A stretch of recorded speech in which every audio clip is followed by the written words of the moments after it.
Hi guys, welcome back to a new video. So today, obviously if you've been keeping up on my channel, I haven't uploaded in 2 weeks. Last time I uploaded was my Vamps vlog, and same with my Instagram, I haven't posted it since May. So basically I kind of went like dead for a while, but I'm going to explain everything in my video like today of what happened and what I went through, because basically I had surgery done on my brain. So I'm going to tell you about it, show you some photos and just fill you in on everything that's been going on. So keep on watching. I hope you enjoy the video. Remember to like and subscribe. Here we go. So I've got it wrote down this wee book, so I'm going to read off it just to you. So I had 6 months of pain and falling and being lazy and not feeling myself at all. We went to Antrim Area Hospital where they told us to go to the Royal, and that was on Tuesday the 8th of October, so last Tuesday. Then on Wednesday, so obviously the day after I brought in, I got a shunt put in, and basically what a shunt is where they cut a hole in the back of your head. I'll insert a photo. Just know that if you don't like seeing scars or like wounds and stuff like that, don't like maybe skip on a wee tiny bit. But basically I'll insert photos here. But so I had a shunt put in, and it was basically where they had to take like a bit of like they shaved a bit of my hair and put like a hole in my head, and like it basically, a shunt drains the fluids from your brain, because obviously you're not meant to have like fluid in like my brain and stuff like that, and like I got an x-ray done, and apparently I've had it all my life, but it's just gained and gained and gained and it's gone nowhere. So they basically put a wee slit in the back of my head and then down in my stomach, and then they had like a plastic tube and it goes through my head. The fluids from my brain basically leak into my stomach so that it's obviously not there anymore. And when I say I was like falling and all that sort of stuff, like obviously I don't go to college in Ballymena, I go somewhere else. I have to get a train every day, like not every day. I'm off on a Monday, and Tuesday, Wednesday, Thursday, and then Friday I'm in for ICT just for like an hour and a half or something. So me and Mum went to Antrim Area Hospital that day because like I had an appointment with them just so they could see me and check up on me. So basically that they could just like check up on me and like see if I was okay and stuff like that. And they done a CT scan on my brain, and then obviously saw that there was fluid, and they told us that we have to go up to the Royal Hospital. So we went up there, and then they got me on to one of the Royal Hospital beds obviously, and put me into a ward with like, there was other women in it and stuff like that. And then the doctor came round, Mr. Sims was his name, and they came round and they spoke to me like when I was lying in the bed, and they were like, we're gonna have to do a surgery on you. And they told us that basically the tube that runs through the whole way through into my stomach, and then it leaks the fluid from my brain into my stomach, and then obviously when you go to the toilet, it just lets it all go. So when they told us I could get it done on the Tuesday, and then they were like, it never ended up happening, never got the surgery on that day or that night. So then they were like, okay, we're definitely going to get you done on Wednesday, which they did. So they came and got my bed, took me down to like where obviously all the surgeries and stuff happen, and they were like, they basically took me in to like this big room, and there was like all of the surgeons and everything were in it, and like they were talking away to me for a while, and then I was out. And basically, once again, I'll start the photos again, but so they shaved the back of my head a bit, and as you can see, the way my hair is at the minute, that's not because of just to look nice like that, it's because so that my scar like can heal, and then but it just keeps all my hair out of my way. My mum done this for me. So then I woke up after the surgery in my bed, like one in the ward. I was in my bed. There was a woman across from me called Agnes. Then there was another woman at the bottom, her name was Maureen, and then there was a woman who was from Latvia down at the other side, but then she got moved down a couple of wards. and then they brought in like another woman, and it just swapped out because obviously people were going home or people were going into surgery and stuff like that. And then they brought me in, and I was watching a show. It's new on Netflix. They brought out season 1 last year. I know this is off topic, but I'm just working it in. And then season 2 came out. It's Insatiable. I can't say the word at all, but I'll insert a photo of it, of what it is. And season 1 I didn't really enjoy, but season 2 was amazing, and I finished it in that entire night. Like, I didn't sleep once because I couldn't, like, I didn't feel tired. I tried sleeping, but because I was in the outside bit of the ward, there was a sink beside me. I was right beside their offices, like a bin and everything like that, like, so it was so loud and I couldn't get to sleep, and I couldn't like close my eyes and get to sleep. And then they were doing like work down in Maureen, the one at the bottom, the old lady, and like it was just like so loud and my head was like, oh. But they then the next day, one of the nurses moved me. Her name was Kathy, she was my nurse. She moved me down to where Maureen was and brought Maureen up, so that I was away from it all, and I had my like curtain to come across and everything. My dad gave me earbuds that he uses, like, because he had like a massive box of them, so he gave me earbuds and I put them in, and I put like my blanket over my head, but like had like obviously room in the blanket so I could breathe, because I can't breathe in warm air.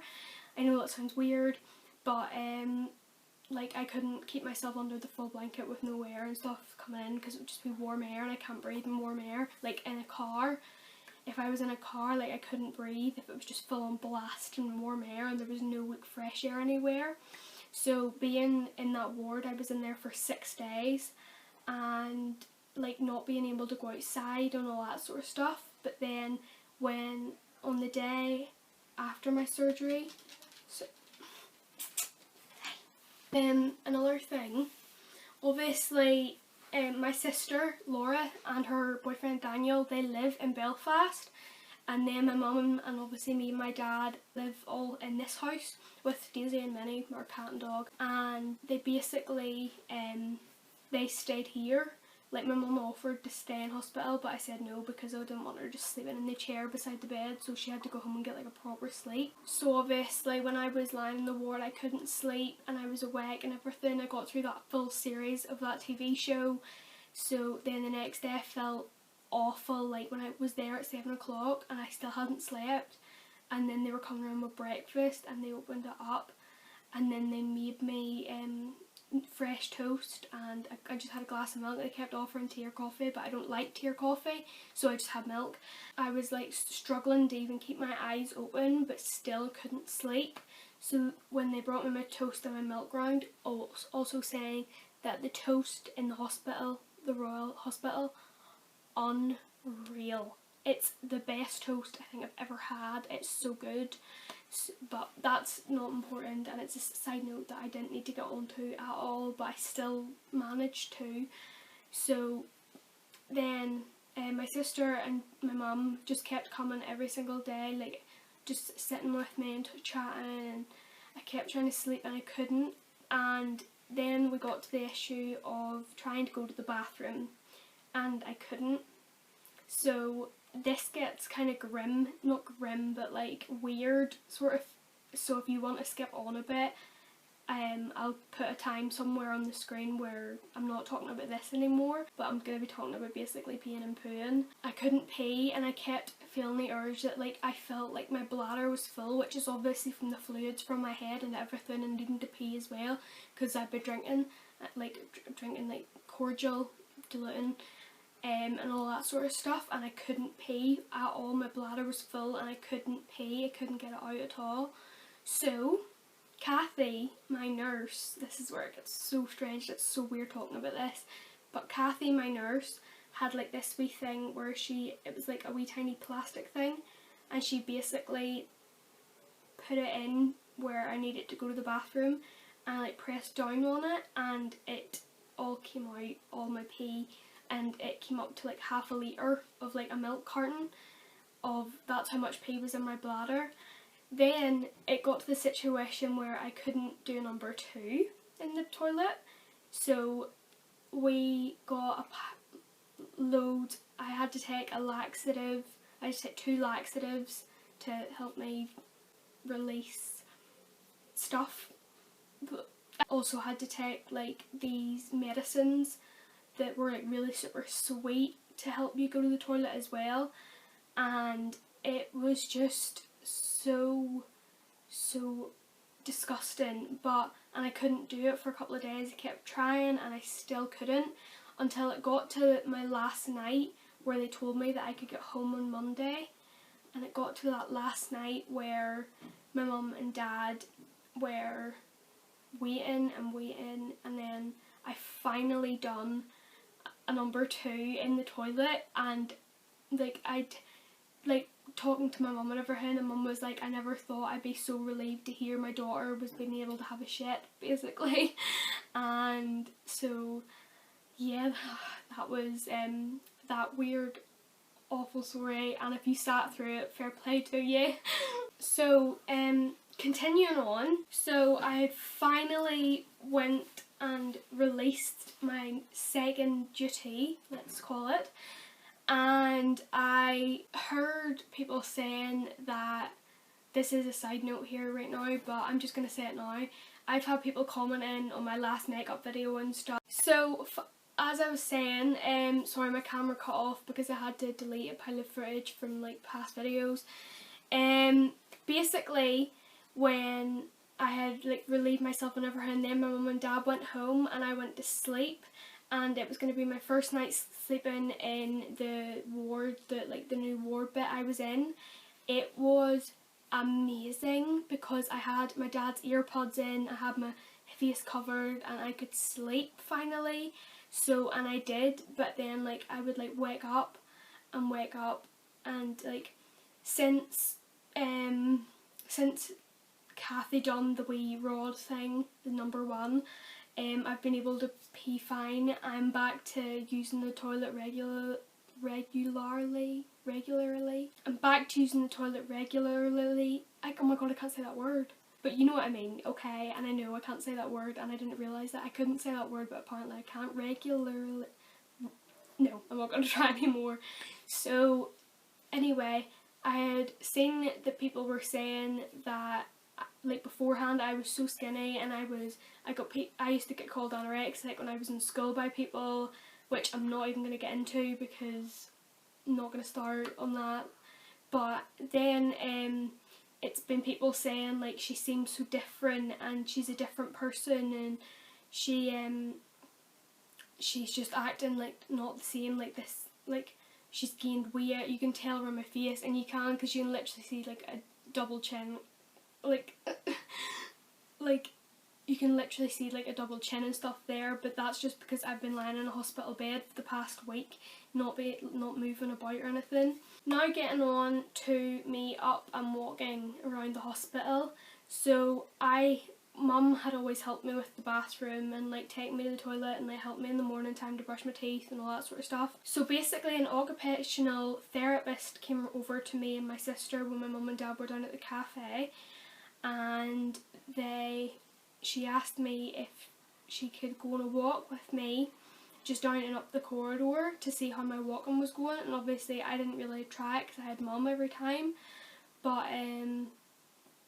I got off the toilet and walked out into the hall, and I was walking with her and she wasn't holding on to me, and I could walk back again. By the time I got back, and it's so sad, by the time I got back my mum and dad were both crying their eyes out because I was being able to walk after literally getting work done on my brain, like having brain surgery the day like before, and they were so in shock and everything. So yeah. Then my granny Bernie and one of my aunts Anne on my dad's side, they came up to see me because my uncle Morris, which is my granny's older brother, he was also in the Royal Hospital, and he still is. And basically my granny was going to London, and she said that she didn't want to go to London until she had saw me. So then, and she said she had been crying like every night in her house and stuff like that. and then when they came to see me, my granny started crying, and that's when it hit me, because like seeing my granny cry was like awful, because the last time that like I had ever seen my granny cry was when my granddad passed away. It was like really weird, and then my Auntie Anne started crying, and then they hugged me, and like my granny was like holding onto my hand and wouldn't let it go or anything. And it was just really strange seeing like my mum, dad, and then my aunt and my granny all cry on the same day over me, and it was like really strange to like witness and like have seeing it. Then we get on to my dad. So afterwards my dad wanted me to like up walking, so he and I would go like walks up and down like the corridors and stuff, and we would. Then there was a night where my mum, dad, Laura and Daniel and myself obviously, we all went walking, and we went walking everywhere, like not everywhere because the place is absolutely massive. We went walking up and down the corridors, up the lifts to the very high like 7th floor of the hospital, and we were looking out at Belfast, and they have windows there where you can open them slightly, and Dad had opened one and there was already ones open, and that's how I got fresh air, and it was just so nice to have, because like locked in a room with like not being able to see out it or anything like that, it was really strange.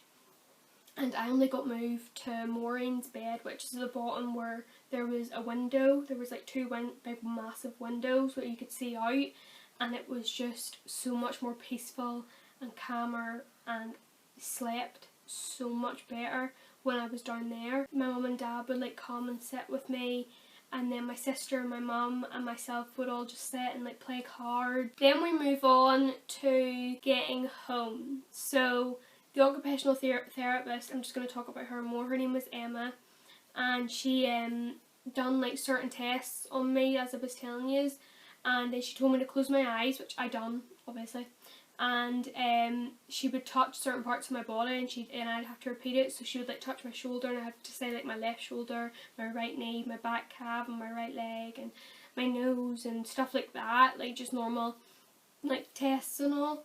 And then she'd ask me a pile of questions. She asked me who the Prime Minister was of the UK, and I was like, I have no idea, I don't keep up with that stuff. And then she asked me about who was the USA's president. I was like, Donald Trump, and stuff like that. Like, it was just really weird. It was like being back in school, like getting asked questions. Like she asked me like maths questions and stuff like that, and she says, then she turned round, took it down to her like office, I'm guessing, and she spoke to other people. So, and then they told me that I could go home.